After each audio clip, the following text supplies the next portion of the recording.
Bonsoir à tous et bienvenue dans la bande à Carly. J'espère que vous avez passé un très bon week-end.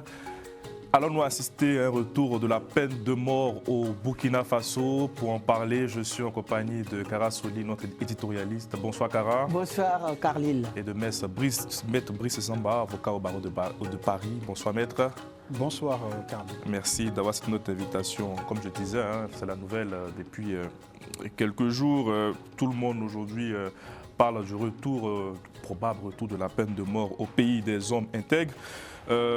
Maître, est-ce que ce retour-là de la peine de mort est justifié selon vous? Parce que je reprends les propos du ministre de la Justice, il disait que ce retour de la peine capitale dans le pays pourrait concerner des infractions à caractère terroriste, des infractions relevant de la trahison ou de l'intelligence avec des puissances étrangères ainsi que celles liées à une atteinte à la sûreté de l'État. Oui, alors ce qu'il faut retenir, c'est que l'État, tout État a le droit de pouvoir organiser sa hiérarchie des peines comme il l'entend, dès lors que cela est en accord d'abord avec les engagements internationaux pris, il y a d'abord ça, et ensuite en tenant compte aussi de la situation sociale, c'est-à-dire que quelles sont les réalités sociologiques au niveau des crimes qui pourraient expliquer ces choix, en fait. Bon, ce qu'il faut rappeler, c'est que dans l'article 6 du pacte international relatif aux droits civils et politiques, il est prévu, d'abord, il y a le droit à la vie qui est posé comme principe fondamental et en fait, tous les États signataires de ces pactes se sont engagés à protéger la vie et à faire en sorte que nulle personne ne soit, qu'il n'y ait aucune atteinte à ces droits à la vie qui ne soit arbitraire. Voilà, donc pour dire arbitraire, ça veut dire qu'il ne faut pas retirer la vie à quelqu'un de façon arbitraire.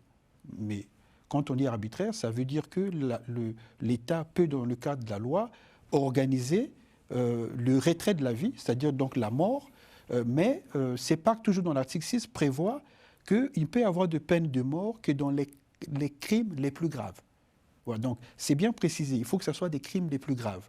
Lesquels par exemple? Bon, par exemple, ce que vous avez cité, c'est-à-dire qu'il faut voir aussi que la plupart des États, je dirais en Afrique, qui veulent revenir à la peine de mort, sont souvent des États qui sont confrontés à une instabilité liée à une guerre. Voilà, vous voyez. Donc vous avez eu par exemple le cas de la RDC aussi. On en parlera tout à l'heure. Voilà, qui voulait revenir là-dessus aussi. Pourquoi? Parce qu'à l'Est, il y a la guerre. Au Burkina, il y a la guerre. Il y a la guerre contre le terrorisme. Donc ça exige que l'État soit consolidé dans ses bases, donc qu'il n'y ait pas des faits de trahison, qu'il n'y ait pas des faits d'intelligence contre l'ennemi et avec des puissances étrangères. Voilà, avec des puissances étrangères. Mais tout ça, en fait, ce sont des infractions qui visent à la stabilité de l'État.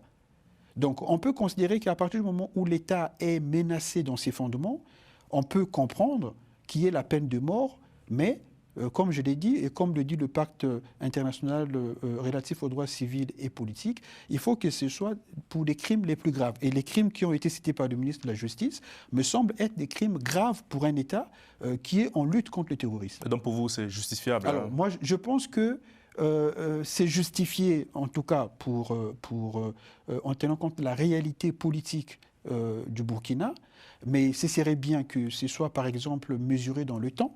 Par exemple, s'il y a une loi qui est prise dans ce sens, il faut que ça soit mesuré dans le temps, que l'on puisse, par exemple, dire que cette loi va être applicable jusqu'à ce que, par exemple, le Burkina puisse recouvrer son intégrité territoriale. En tout cas, que ce ne soit pas une loi qui va être là ad vitam aeternam, mais que ce soit une loi qui soit je dirais, modulée dans le temps.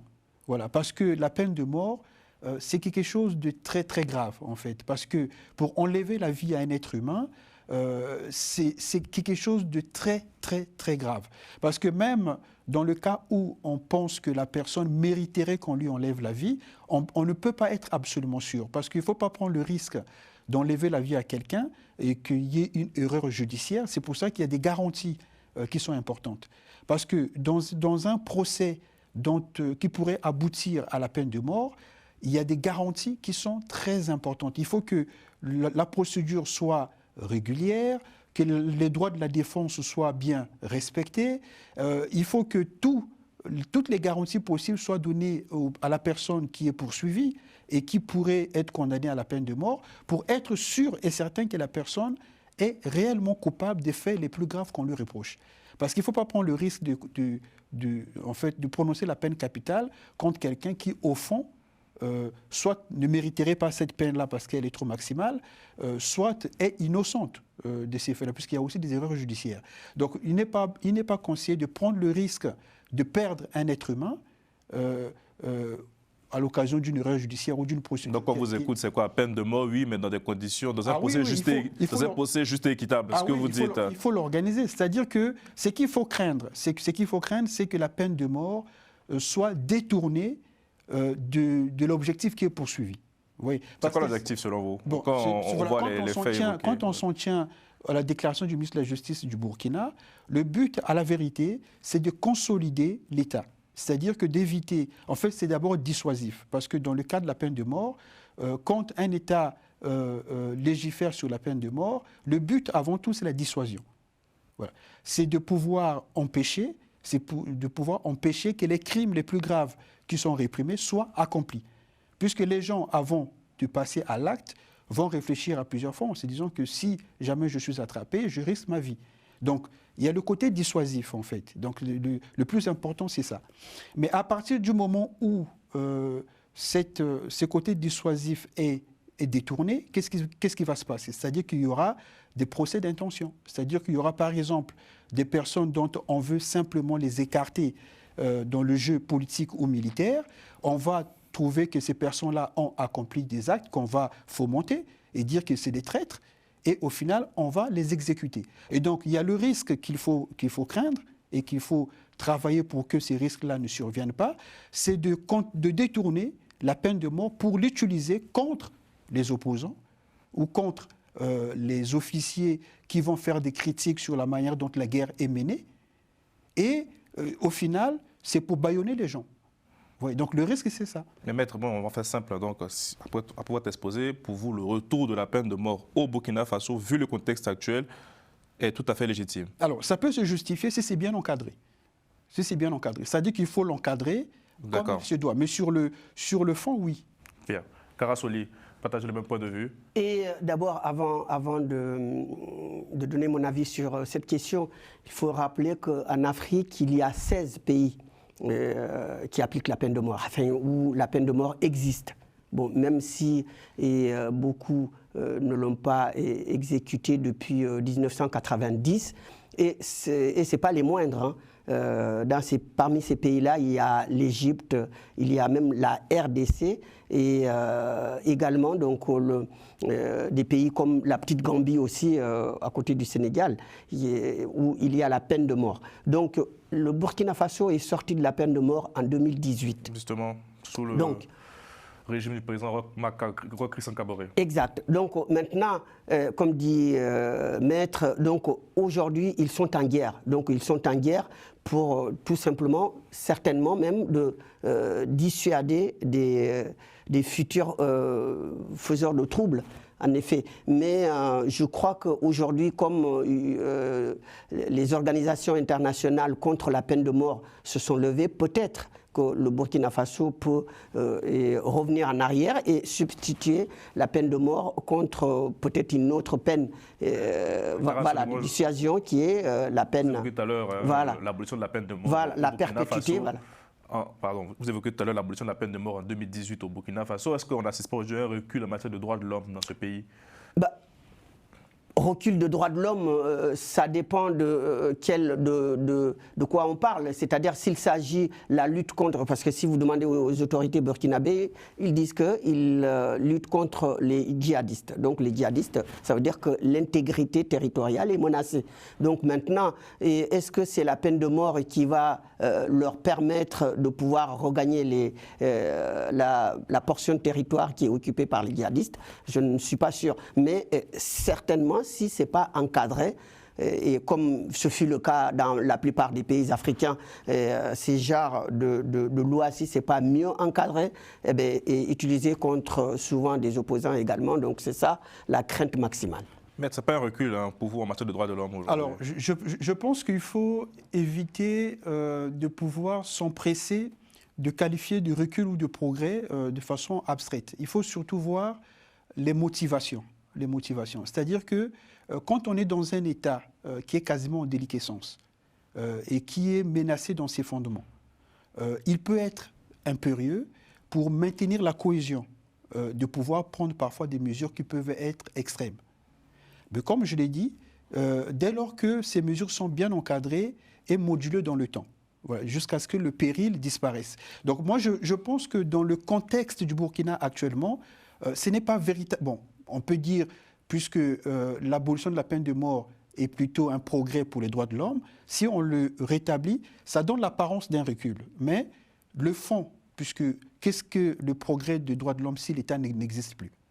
Vous voyez? Donc quand l'État est menacé dans ses fondements, parfois, il faut prendre des mesures qui peuvent paraître extrêmes. Vous voyez? Il y a des États, je prendrai, quand vous voyez un peu la Constitution française. Dans la Constitution française, il y a l'article 16 qui confère les pleins pouvoirs au chef de l'État quand il y a un péril important, l'État est menacé et qu'il y a un état de siège. Le président a les pleins pouvoirs en ce moment-là. Mais c'est une mesure qui est prévue pour pouvoir rétablir l'ordre et par la suite remettre les pouvoirs aux institutions qui sont prévues pour ces faire. Donc, dans un État, il peut arriver, quand il y a un péril important, puisque le Burkina est en péril, il faut le dire, hein, l'État est menacé de déliquescence, si ce n'est pas déjà le cas. Donc, il faut éviter à tout prix qu'il y ait des cas de trahison, en fait dissuader. Mais comme je l'ai dit, le risque dans ce genre de situation, c'est que ça soit détourné et qu'on l'utilise finalement contre les opposants. Donc c'est là où il faut être vigilant. Et pour revenir sur ce point, je ne sais pas si vous le connaissez, mais l'artiste burkinabé en exil, Almami Kaji, pour lui, le rétablissement de la peine de mort au Burkina Faso s'inscrit dans la continuité de la violence du régime militaire. Est-ce que vous pensez qu'il en fait un peu trop ? Eh bien, moi, je crois que c'est une position qui se respecte. C'est quand même exagéré, donc c'est peut-être une position d'un opposant, surtout à l'extérieur, parce que aujourd'hui, à part les djihadistes qui menacent le pays, je crois que le Burkina Faso est quand même un pays stable dans ce sens-là. Ils sont en guerre. Donc, mais il va plus loin. Pour lui, au fait, c'est une manière de légitimer l'enlèvement de certains opposants. Je ne sais pas si vous avez vu qu'il y a certains citoyens burkinabés qui sont envoyés sur le front. Donc pour lui, c'est un quitus qu'on donne au gouvernement à travers ce retour à cette peine capitale. C'est prématuré. C'est-à-dire qu'on ne peut juger que par la suite. C'est-à-dire qu'une fois que cette loi, si elle est adoptée, il y a des organisations des droits de l'homme qui sont là, qui vont être vigilantes sur son application. Et si en ce moment-là, c'est détourné et que c'est utilisé pour exécuter des opposants, oui, en ce moment-là, oui. Mais l'État burkinabé n'a pas besoin de cette loi si il fait ce qu'il fait, puisqu'il y a eu des cas d'enlèvement, les médias en ont parlé. Ils n'ont pas besoin d'attendre cette loi pour le faire, s'ils veulent le faire. Vous voyez ce que je veux dire? Mais quoi, il dit que c'est une manière de légitimer ces actes d'enlèvement, d'assassinat derrière. Donc, oui, mais ce qu'il dit, je pense qu'il ne faut pas le sous-estimer. Il ne faut pas sous-estimer ce qu'il dit. Et ça rejoint vos propos sur les dérives de la peine de mort, en fait. Absolument. Je pense qu'il appartient à la société civile burkinabé. Il appartient donc aux organisations internationales de pouvoir être vigilantes sur l'application de cette loi si elle est adoptée. Parce que je pense qu'il y a une crainte de détournement de cette loi. Donc, je pense qu'il faut être vigilant. Il faut être vigilant. Mais Human Rights Watch appelle le gouvernement burkinabé à renoncer à cette mesure. Est-ce que vous pensez que ces organisations internationales, Human Rights ou Amnesty International, sont déconnectées de la réalité de ces pays-là? Non, mais moi, je pense que... Ou elles sont dans leur rôle? Non, bon, je pense que c'est les deux à la fois. C'est-à-dire que ces organisations sont dans leur rôle, c'est normal, voilà, et qu'à la fois aussi, elles peuvent être déconnectées. Parce que le seul fait d'appliquer la peine de mort ne fait pas d'un État un État barbare ou voyou. Hein, vous avez les États-Unis qui est considéré comme étant la plus grande démocratie en tout cas dans le monde occidental, qui applique la peine de mort. Voilà. Donc c'est le problème, ce n'est pas tellement l'application de la peine de mort. C'est-à-dire que le but, parce que l'abolition de la peine de mort, c'est un objectif qui est poursuivi par la communauté internationale. Donc le but, c'est d'arriver à avoir des États qui, au final, vont sortir de la peine de mort. Mais comme je l'ai dit, il y a des circonstances qui peuvent justifier que la peine de mort soit établis ou rétablis dans un État. Alors, la question, c'est est-ce que ces circonstances sont justifiées ou pas? Si vous avez un État qui est organisé, qui est plutôt paisible comme la Suisse, je prends un exemple comme ça, on ne peut pas imaginer qu'en Suisse, il y ait la peine de mort. Parce que le taux de délinquance n'est pas important. Bon, vous avez un pays comme les États-Unis, où chacun est armé. Donc, où la criminalité est quand même beaucoup développée et que souvent les gens ne disent pas. On n'entend pas les organisations de droits de l'homme monter au créneau contre les États-Unis. Pourtant, au niveau de la criminalité, elle est quand même développée aux États-Unis. La peine de mort est exécutée là-bas aussi. Mais c'est parce que la criminalité est très élevée aux États-Unis qu'on peut comprendre qu'il y ait la peine de mort. Parce que la peine de mort, c'est pour les crimes les plus graves et pour une société où la délinquance a atteint les sommets. Vous voyez? Donc, on peut comprendre qu'au Burkina, comme on l'a dit ici, avec ce que le Burkina vit actuellement, c'est important de consolider l'État burkinabé. C'est important. Et donc, pour moi, je pense que la peine de mort, elle est plutôt, avant tout, dissuasive. Voilà, c'est pour dissuader. Parce que quand on dit que quand vous êtes traître à la patrie, vous aurez la peine capitale, les gens réfléchissent. Mais si on vous dit que non, bon, vous allez faire la prison et peut-être avec une bonne conduite, vous allez sortir, les gens peuvent passer à l'acte. Vous voyez ce que je veux dire? Donc la peine de mort, elle est plus dissuasive dans les cas où il y a même risque de déliquescence de l'État. Donc c'est ça qu'il faut voir à mon avis. Karasoli. Oui, et sur ce point, je rejoins. Est-ce qu'il y a un risque est-ce qu'il y a une déconnexion de la part des ONG sur ces sujets-là? Quand Amnesty International dénonce le Burkina Faso, ils jouent leur rôle, quel que soit le pays, même les États-Unis, ils dénoncent la peine de mort aux États-Unis. Donc, parce qu'ils, pour eux, personne n'a le droit de ôter la vie, surtout pas l'État. L'État dans lequel vit le citoyen. Donc aucun acte ne justifie la peine de mort. Pour aller plus loin, est-ce qu'on peut être, ça c'est pour mettre, vous êtes avocat, est-ce qu'on peut être défenseur des droits de l'homme et pro-peine de mort aussi? Non, mais bon, je pense que quand on est défenseur des droits de l'homme, parce que dans le droit de l'homme, il y a le droit à la vie. Donc, le droit à la vie, c'est un droit de l'homme qui est fondamental et qui est consacré par les traités internationaux et même la Charte africaine des droits de l'homme et des peuples consacre ça dans son article 4. Donc, quand on est défenseur des droits de l'homme, on est a priori pour le droit à la vie et donc contre la peine de mort. Donc ça, je pense que c'est évident. Maintenant, entre la défense, le droit à la vie est encadré. Bon, le droit à la vie est encadré, c'est-à-dire qu'il y a des lois qui organisent le droit à la vie. C'est-à-dire que le droit à la vie, comme les textes le disent, donc l'article 6 du Pacte international des droits civils et politiques le dit, que la vie ne peut pas être retirée de façon arbitraire. C'est-à-dire que ni l'État ne peut retirer la vie à un citoyen de façon arbitraire. Quand on dit de façon arbitraire, c'est-à-dire de façon non encadrée par la loi. Par exemple, un policier ne peut pas tirer sur un civil. Voilà, ce n'est pas parce qu'il est policier qu'il a le droit de le faire. Ou l'État ne peut pas, dans le cadre de ses activités, porter atteinte à la vie. Mais le droit à la vie peut être encadré par la loi. Donc la loi peut prévoir le cas dans lequel il est légitime d'ôter la vie. Et pour ça, c'est aussi encadré. Il faut que ça soit pour les crimes les plus graves. Donc quand vous le faites dans le cadre de la loi qui est reconnue, eh bien, dans ces conditions-là, vous n'êtes pas illégal, vous n'êtes pas contre la loi, vous n'êtes pas contre les droits de l'homme, puisque tout cela est encadré par la loi. Vous voyez ce que je veux dire? Donc, à la fois, le droit à la vie est un droit de l'homme, mais le droit à la vie est encadré. En octobre dernier, Amnesty International indiquait qu'en 2023, indiquait une augmentation en 2023 de condamnation à la peine de mort en Afrique subsaharienne.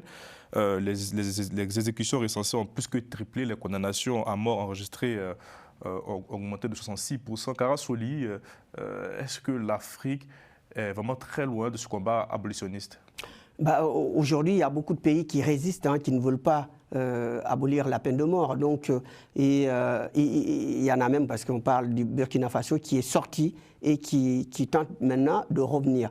Et ceux qui sont déjà dedans, donc on a cité 16 pays, le Botswana et l'Égypte, donc l'Éthiopie, ce sont le Soudan également, donc des grands pays aujourd'hui qui résistent, qui refusent d'enlever la peine de mort. Et pourtant, très peu l'ont exécuté, parce qu'en Égypte, donc, je crois que c'est après l'arrivée de Al-Sisi qu'il y a eu des dernières exécutions. Donc maintenant, les motivations derrière, maintenant, il faut le savoir. Parce que s'il s'agit maintenant de faire peur aux opposants, donc je pense que ça peut marcher. C'est du but. Très bien, Maître. On va parler rapidement du Congo, on est pris par le temps. Comment vous avez accueilli le rétablissement de la peine capitale dans ce pays-là? C'est une annonce faite par le gouvernement le 13 mars dernier. Est-ce qu'elle est aussi compréhensible vu le contexte actuel? Oui, mais en fait, ce qu'il faut dire, c'est que là-bas, il y avait déjà la peine de mort. Une circulaire, il y a eu un moratoire sur l'application de la peine de mort. Donc, ils ont suspendu l'application. Et là, ils l'ont rétabli.